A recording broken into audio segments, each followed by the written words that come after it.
Let's be fair, getting things sorted before lockdown was an absolute mission for all of us, and the government was no exception.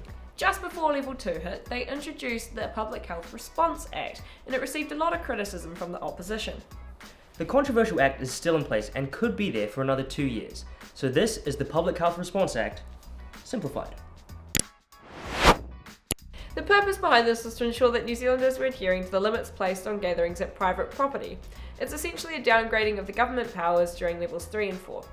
It was passed in the space of 2 days under a condition called urgency, which we'll cover in another video. But to give you an idea, a bill usually takes up to a year or more to become an act. Now, the opposition had a lot to say about this because it allows police to enter private property without a warrant. They argued that this could be an infringement on an individual's right to privacy because it meant that the police could come and arrest without warning. There was also some controversy because the act singled out marae from other private dwellings.